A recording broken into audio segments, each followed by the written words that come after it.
All right, Heart of Texas Comic-Con, we are good to go. This Q&A features Hacksaw Jim Duggan, legendary WWE wrestler, considered the most patriotic wrestler of all times. He engaged in legendary feuds with Iron Sheik, Nikolai Volkov, and Andre the Giant. Can I give a big, warm welcome for Hacksaw? Woo! Oh! Yeah! Oh! USA! USA! Where do you want me, honey? Anywhere in particular? Anywhere you want to go, but that green microphone has your name on it.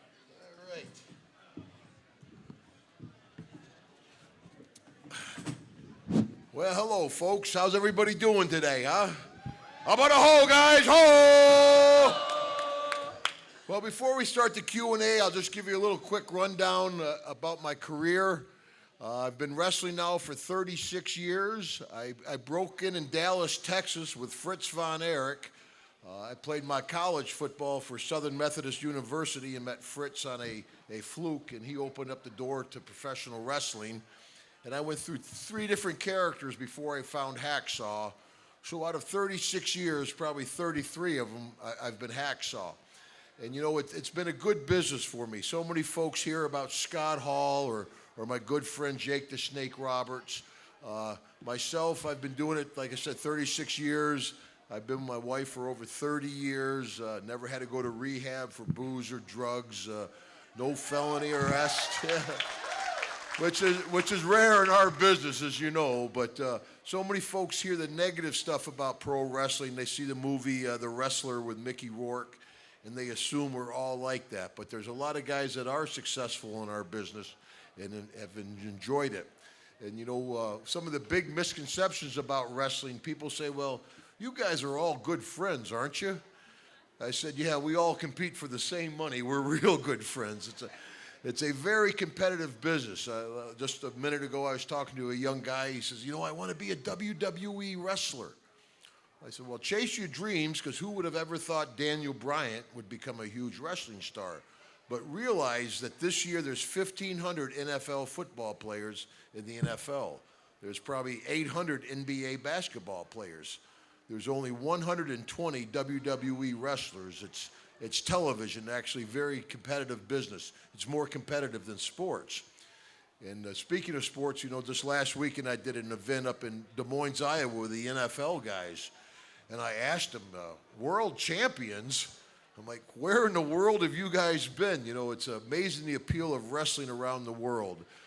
Since I've been wrestling, I've wrestled in every state in the Union, every province in Canada, in 30 different countries. Just last year, we were down in Santiago, Chile, Lima, Peru, and Panama City. It's amazing the appeal of wrestling around the world.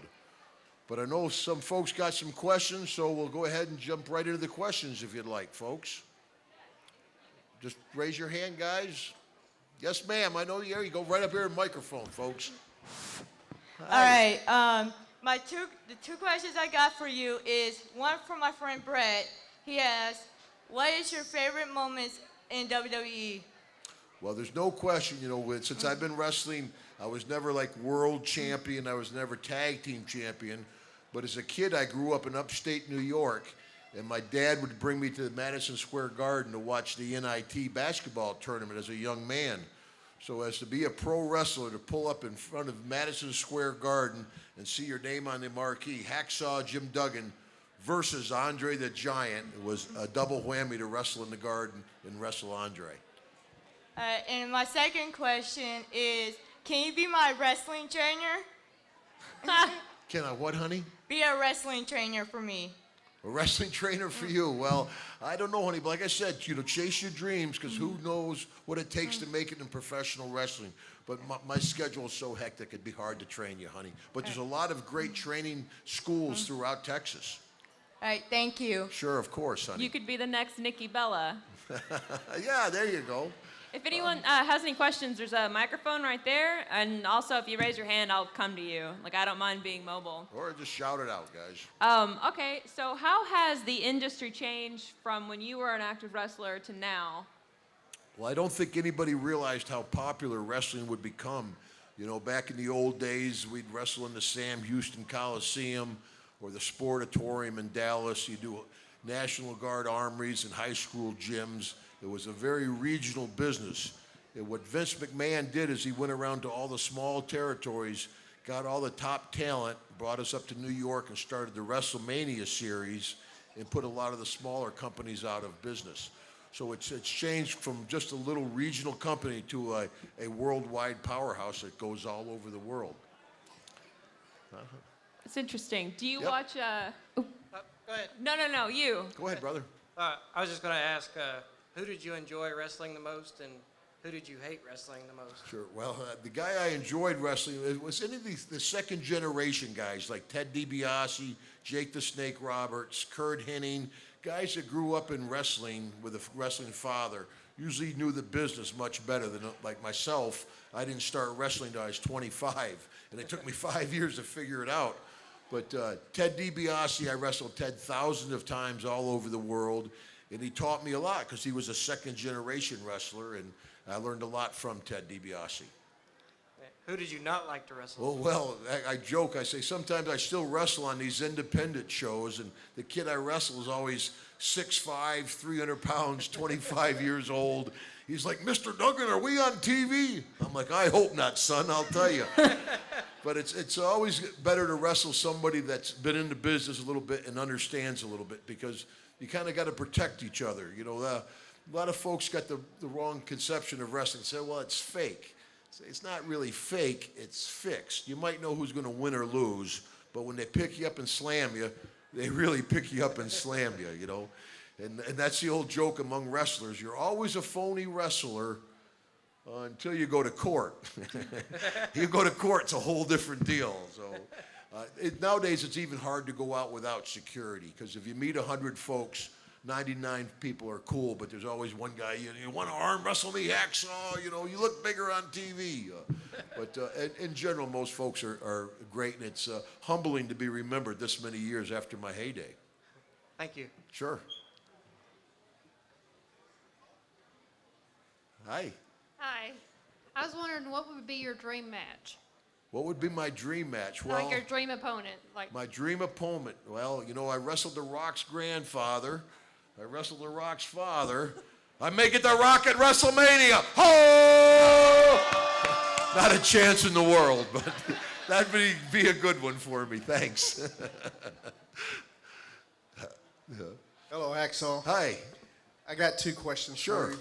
The first one is, what athlete did you look up to when you were a little boy? Well, my whole role model for my whole life was the guy that was my best man in my wedding. That was my dad, God bless him. He was a stand-up man. He was chief of police in my small town in upstate New York. So I joke, and everywhere else in the world, I'm Hacksaw Duggan. In Glens Falls, I'm New York. I'm Chief Duggan's kid. That's awesome. I have a great respect for wrestlers. Like you said, people say it's fake or whatever, but they're extraordinary athletes. The things that they do, it's really impressive. Yes, and I'm a coach, so I coach kids. I played sports, so when I see that stuff, even growing up, watching people like you and the Road Warriors and you know all those guys, and people don't understand what it takes to do that stuff. Yeah, it's a numbers game like anything, you know. Like I said, if there's 1,500 NFL football players or 100 wrestlers, I mean, you got a much better chance of playing in the NFL than become a wrestler. It's television. It's more competitive than sports, and not just like America, where you have, you know, kids from America coming to get in the NFL. WWE, you got guys from Japan, Australia, Europe, Canada. Everybody's coming after my job. My second question is, when you were getting bigger in the industry, at what moment did you realize that it was little kids that were watching you and that you had a bigger importance of making an impression on them? You know, I don't think I really realized it till later in my career. I mean, you know, back in the day, you were wrestling. We'd, you know, wrestle almost every night, sometimes twice on Saturdays and twice on Sunday. So you had to, it was hard to realize how much effect you had on people. But doing stuff like this, you know, recently I was in an autograph session, and this big, tough, hard man came up, He grabbed my hand. He had rough hands. He squeezed my hand. He's like, Hacksaw Duggan, me and my dad, we used to watch you. And he started tearing up. And it's humbling to have folks tell you how much you affected their lives without you realizing it. Well, I appreciate you. My pleasure. Thank you, brother. Yeah, thanks. Yeah, How's it going? Sorry. that's Sorry. all right. How's it going, Hacksaw? Good, thank you. Yeah, I watched you since I was a kid. Don't rub it in, brother. Sorry. So, and you're still active in the wrestling business, right? Yes, uh-huh. Okay then. And what do you look beyond after you? Well, I hate to say this to you, retire. Uh-huh. So what are you gonna do after that? Well, actually, I do quite a few Comic-Cons. Next weekend, I'm up in Chicago for the C2E2, a great, big, huge Comic-Con. Last weekend, I was in Des Moines, Iowa for my 15th telethon that I've been doing with Variety Club. But also, Mick Foley opened the door for us. Jake, the Snake, Ted DiBiase, and myself, we all do stand-up. And I have a tour. I just finished a 10-day tour through the Northeast, Buffalo, Boston, Foxborough, Albany, and we tell wrestling stories. Folks like, oh, you do stand-up, Hacksaw? I said, well, yes. And I said, if you folks like to hear some funny knock-knock jokes or jokes about your grandmother, then go somewhere else. It's not that kind of show, We just tell wrestling stories. I'll tell a quick one real quick. I used to travel with Jake the Snake Roberts all the time, of course. And if you travel with Jake, that means you have to travel with Damien, the 110-pound python he'd carry wherever he goes. So I got used to having the Snake around me. But this one day we were late for the show, and we were flying through like Alabama in a big rented Lincoln Town car, and the Snake got out of the bag in the back seat. So I'm driving. I look in the mirror, and over my shoulder is this big, giant snake head, I felt like Harry Potter, what the hell, But anyway, so I slam on the brakes, and we go sliding into like a Cracker Barrel. And all the folks are out there in the rocking chairs relaxing with their kids. And me and Jake slide in. We jump out of the car. We pull open the back door. We grab the snake. We're fighting with the snake. Stuff it in the bag and drive off.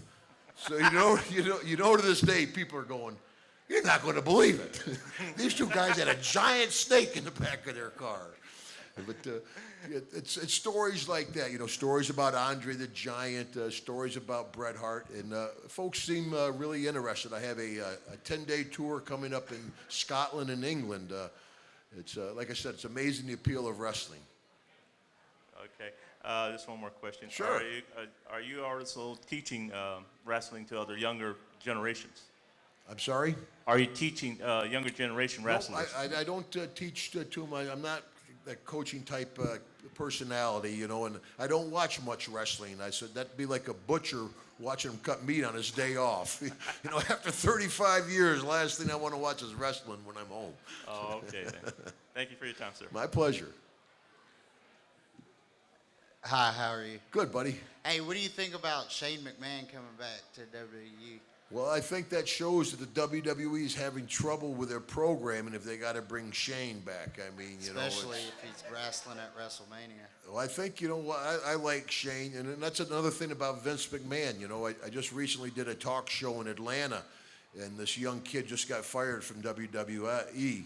And he's like, well, that Vince McMahon, he treats us like pieces of meat. And I looked at the kid, I'm like, well, son, what do you think you are? Yeah. If you want a friend, go buy a puppy. Vince he's your boss, he's not your friend. And but Shane come back, I think he'll help the show, and hopefully they'll find somebody else beside the boss's kid that can carry the ball. Yeah, 10-4 on that. So a huge part of wrestling is coming up with moves that are yours and yours alone, but also being able to execute those moves without hurting your opponent. So, how do you balance those two? How do you keep from, critically injuring someone in the ring with you, but at the same time making it look like you're critically injuring someone in the ring with you? Well, it's a dangerous business, and injuries are a problem in our business, as you folks seen. Just Daniel Bryan, a young guy, had to retire from the concussions problem. But yeah, when you're out there, you're out there with another 300-pound man. You're in front of maybe 20,000 people in the arena, and you're on television in front of millions of people. you're out there, you're flying around, you're giving it 100%. So joint problems are always happen. Knees, elbows, ankles, shoulders, injuries are a big problem in our business. Yeah, I think a third of all of WWE's live performing roster is out right now because of injury. Yeah, and that's what I tell you. You got to protect yourself. My good friend, as you fans all know, Mick Foley, and Mick was a great wrestler, but the guy crippled himself up pretty good taking all those crazy bumps. You got to realize you do that high risk stuff. There's a reason it's high risk, and there's life after wrestling, so you got to protect yourself. Of course, that's like one of the big misconceptions about wrestling, too, is people, you have some guys that you don't really get along with. And sometimes in the ring, things do get carried away. And sometimes that becomes part of the storyline, the fact that guys aren't getting along. No, usually if you have two guys that, it's better to have a storyline with somebody you like. Like Ted DiBiase and I, we wrestled each other. Because I knew if Ted, one time I punched Ted in the nose, it's like I cut his throat. Blood just comes pouring out of his nose. And he looks at me, he's like, and I'm like, I'm sorry, Ted.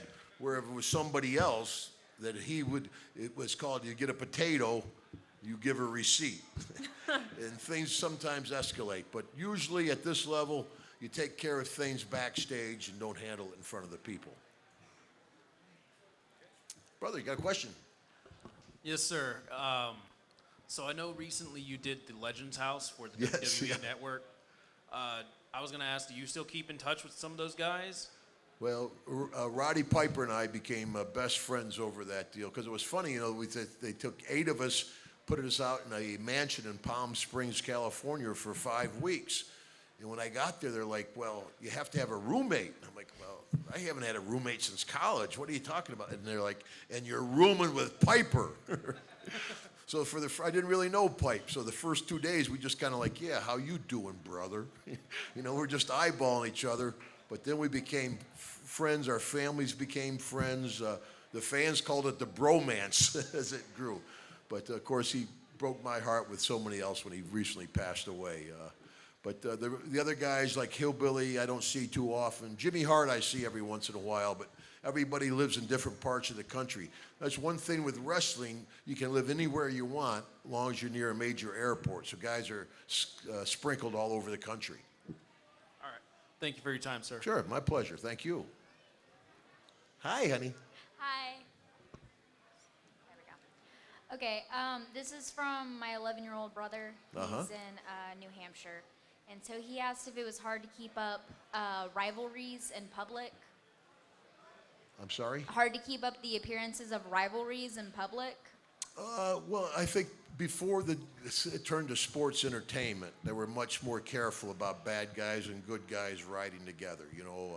Now it's sports entertainment, but again, like I said, that doesn't mean it's not a competitive business. But yeah, it's in the old days we used to call it kayfabe. You didn't want to be with a bad guy if That's you were a good guy. what he said, but I didn't know what it meant, Yeah, so I didn't want to say it out kayfabe, loud. No, that was kind of a term we used to use. Like if you were talking to a bad guy and we see a fan coming, you go kayfabe, and you both turn the other way.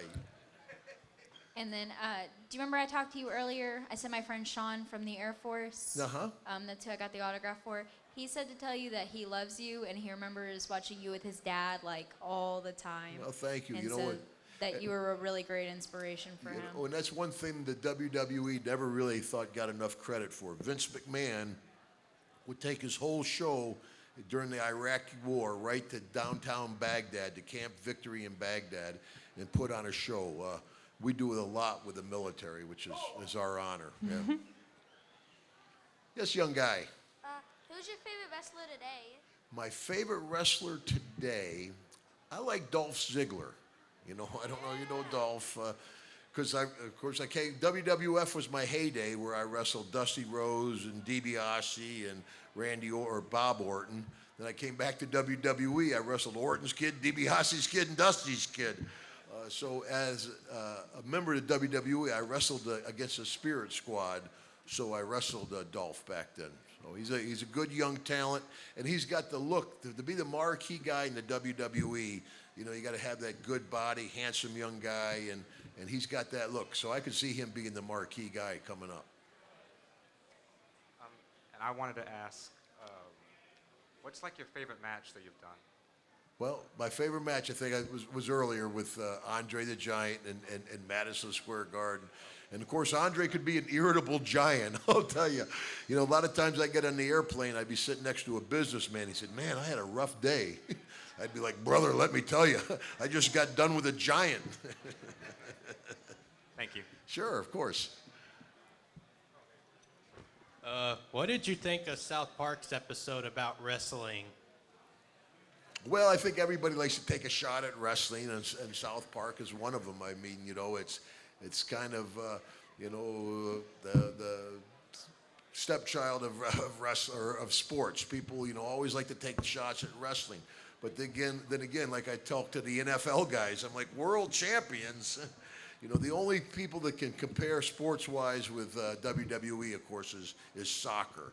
And, you know, back in the old days, a lot of folks try to compare us to sports teams. Especially back in the WWF days, we were more like a rock and roll band than you were a sports team. You'd travel all over the world. And, yeah. But also, what do you think about people comparing the Republican debates to wrestling? Well, actually, I've met Donald Trump. We had WrestleMania at Trump Plaza a lot, you know. I mean, and of course at WrestleMania in Detroit, it was Trump's hair against Vince McMahon's hair. So I guess obviously Vince lost that one. But Yeah, he did not win. But yeah, that just shows how many people love wrestling. How do you feel like the show of wrestling has evolved, you know, from like the 70s, 80s, 90s, and like now? Sure. It's changed a lot. As, of course, we compete against the NFL and the NBA for the entertainment dollar. And if you go to a basketball or football game, you know, they got the halftime show, you got the cheerleaders, you got the mascot. So to be competitive in the entertainment market, you got to have more than just two guys in trunks rolling around, you know. So now we got costumes, we got music, we got divas, you know. So it's something for everybody. And I find folks that are critical of our product have never actually been to the show. I tell folks, if you come to wrestling with an open mind, 99% of the time you're going to leave with a good feeling.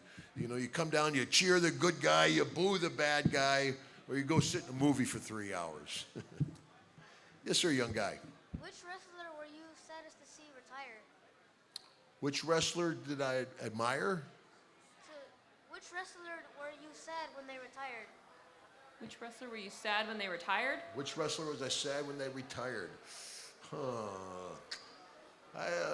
Bret Hart, I think. Bret was a good guy. And of course, he took a bad fall on a bicycle on a mountain bike and had like a stroke. So he had to retire, but Bret was a good friend of mine. So part of your costume whenever you entered the ring was an American flag and then 2x4s? 2x4, yes, yep. How on earth did you end up with 2x4s? Well, you know, back in the old days, it was a much different business. Like I said, it wasn't sports entertainment. They had a waiver. If you wanted to try one of the wrestlers, you could sign the waiver and you'd get up in the ring with us. It was a very physical, tough business. And I was a bad guy, and I'm out in like West Texas, Amarillo, Lubbock, and just getting back and forth from the ring was very dangerous. You know, the people would punch you and they spit on you, and it was horrible. So this one night I'm sitting in the back of the dressing room, all bruised up, covered with loogies, and Bruiser Brody comes in. He goes, Duggan, remember Bruiser Brody? Anybody remember Bruiser? Brody comes in. He goes, Duggan, he says, if you carry something to the ring, carry something you can use. Forget those feathered boas and sequin robes. And I'm like, well, here's a piece of wood. And I came out yelling, waving that piece of wood. It was like parting the Red Sea. Then people scattered. I got right to the ring. I'm like, this is great. And been carrying it ever since. And I joke, I tell folks, one time I got this big splinter in my thumb. And I went, oh.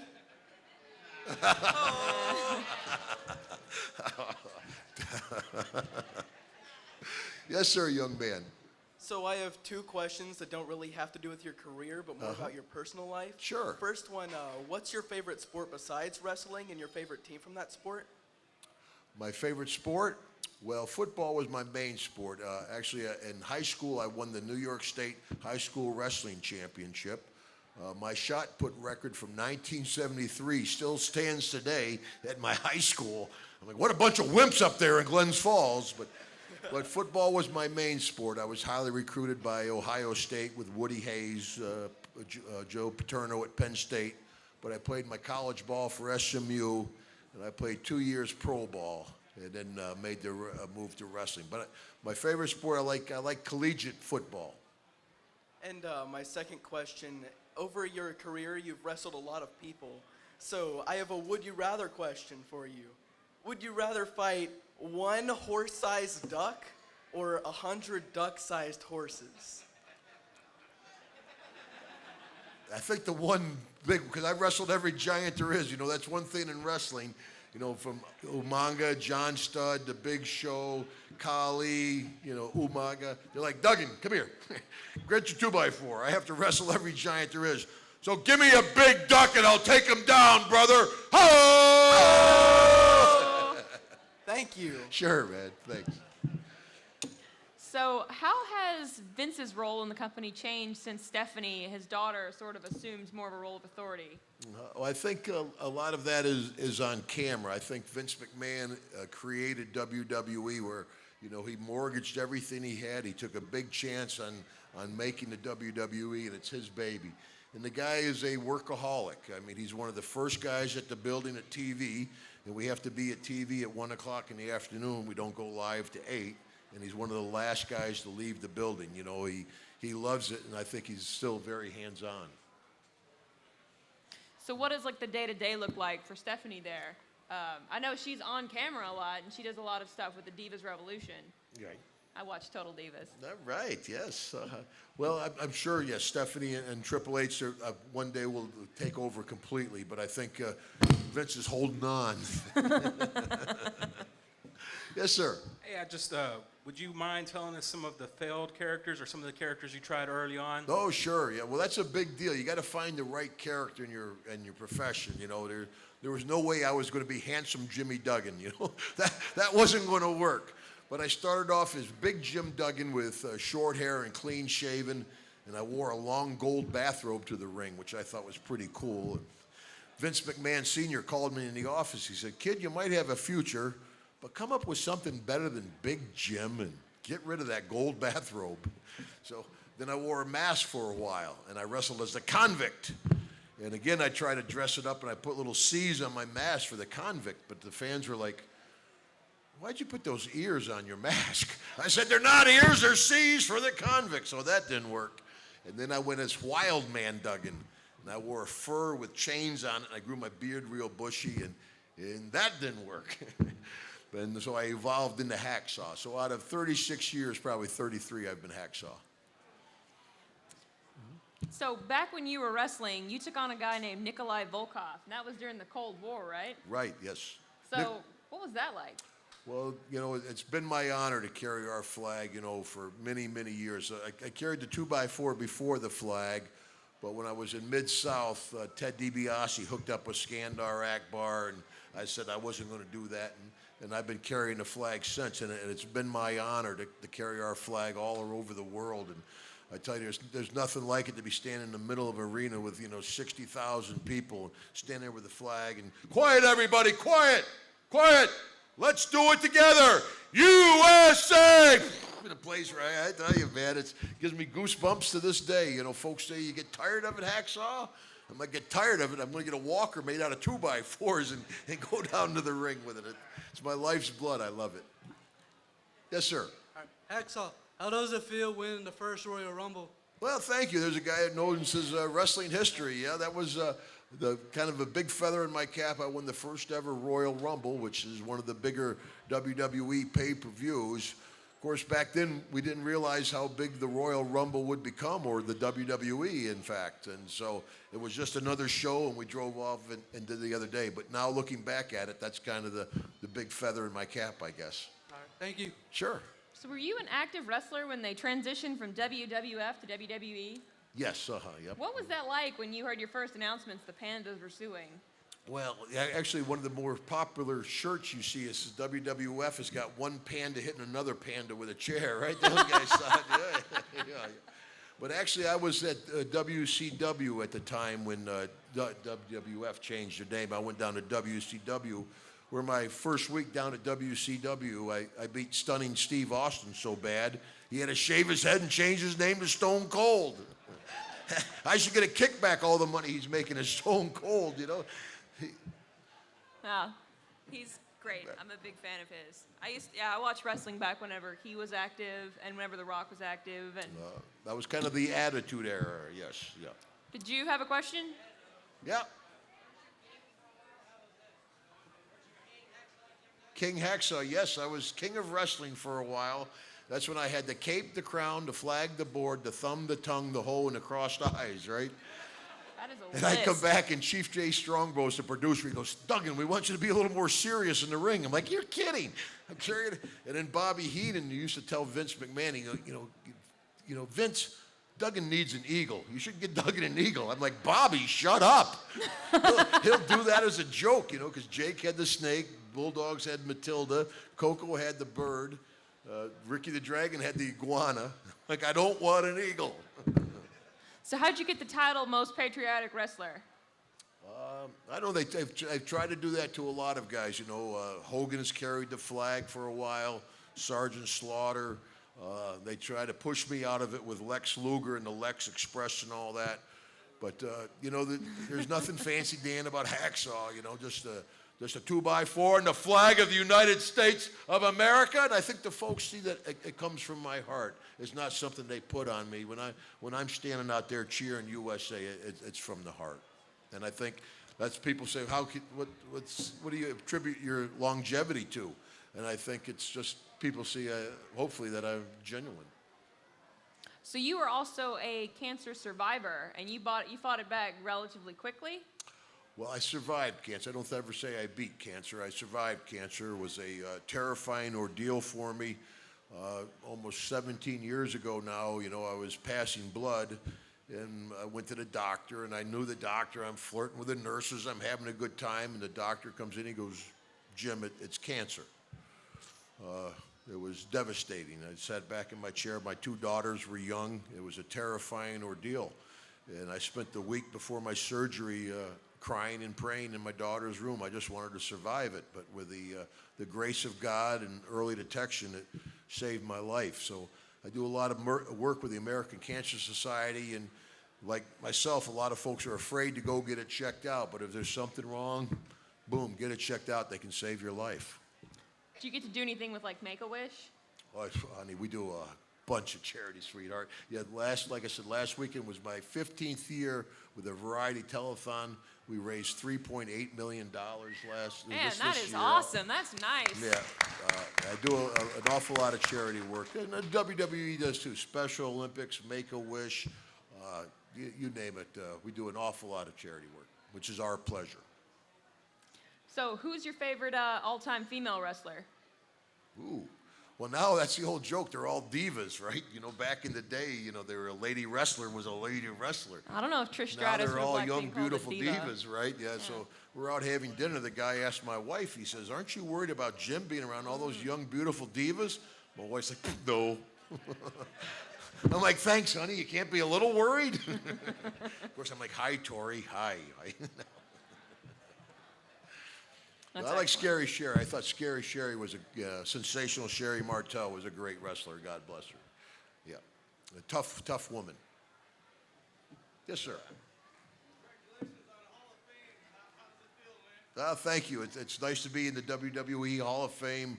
They put me in 2011 in Atlanta, Georgia. And, of course, I live in South Carolina, so I had my whole cheering section there. And and Ted DiBiase, the guy I wrestled a whole bunch, put me in. It is a nice honor to be recognized by your peers. So are you in the wrestling video games? Yeah, all kinds of stuff. So kid. you Video had to game? put on the green suit and like the dots? No, they have people do that for you, honey. You don't actually have to do that, no. They have a whole group of guys that do all these. And that's the old joke. People say, Hacksaw, I got your doll. I said, they're not dolls, they're action figures. You can comb his hair. So do you have any other stories you'd like to share that you do on stand-up? Well, yes, sir. Telling Andre the story, Andre was so big that he wasn't the most hygienic guy in the world. And actually was a very lonely life for Andre the Giant, being that big. But being that big, like I said, he didn't wash his gear very much. He had a unique aroma, but he used to wear the one singlet strap. Remember, he wore the strap over his singlet. And we had this standard spot. We'd wrestle together every night. And we wrestled 54 nights straight with Andre the Giant. But he used to say, Duggan, step closer. And I'd take a couple baby steps, He'd be like, closer. And every night he'd grab me by the hair, and he'd pull me in, he'd wrap the strap around my throat, and he'd choke me. Well, we do this every night, night in, night out. Well, this one night we're out in the West Coast somewhere, and he's a little inebriated, to say the least. So he's like, Duggan, step closer. So this time I just kind of leaned in. I didn't even want to get close to him, But he grabs me by the hair and he pulls me in. He goes to wrap the strap around my throat. But instead of going around my throat, it goes like this. So now he starts choking me, and he's squeezing all the giant juice out of his gear. Oh, you could And bottle and I was sell 300 pounds back then, and I was fighting as hard as I could fight. And Andre's going, hoo, hoo, hoo, hoo, hoo. Yeah. But Andre, especially guys with long hair, he used to love to knock you down, go down your hair late, and he'd step on either side of your head, step on your hair, and then he'd grab your arms and he'd pick you up. So it's a real unique way to pull your hair, and Jake the Snake Roberts used to come back to the dressing room going, I hate when he does that. I hate when he does that.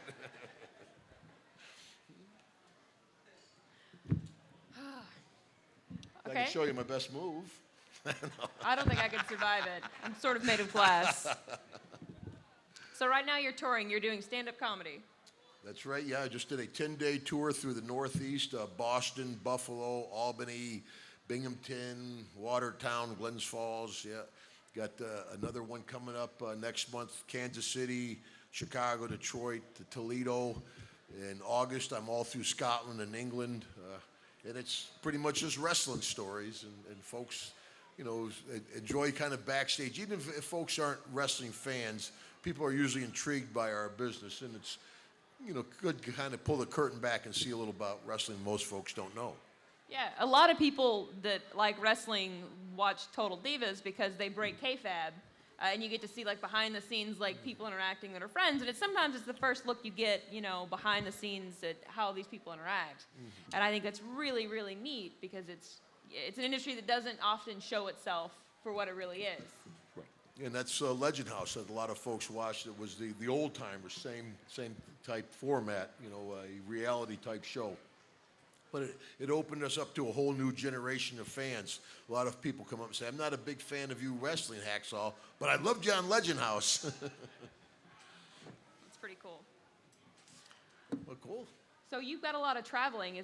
Do you bring your wife with you, or? My wife travels with me now. My daughters are grown. One's in college, one's out of college. So, yeah, she travels with me. She'll come to Chicago next week with me, but, not all the time.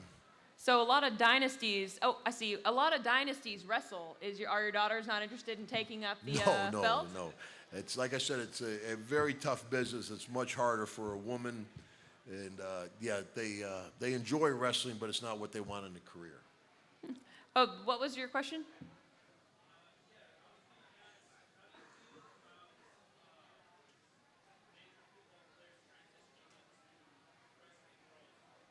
But football players trying to get in?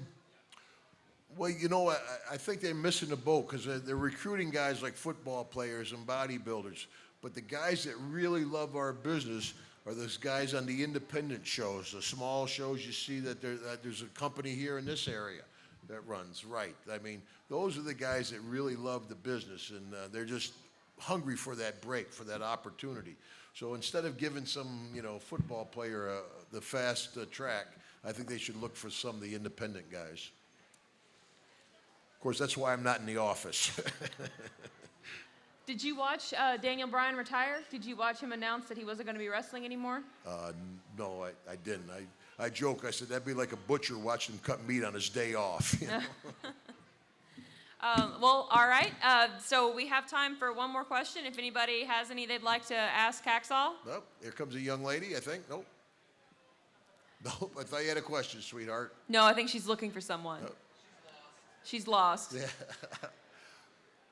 Last chance, go. One last question, guys? Only if you guys are with me. Oh, here comes a gentleman. Let's get this question first. I'll be brave. So this is a Comic-Con. Who's your favorite superhero? My favorite superhero is Wonder Woman. Yeah. Good choice. All right, guys, let's All right. do it, baby. Let's give a big round of USA! USA! USA! Ho! Thank you, folks. Thanks very much. Thank you so much. I really appreciate it.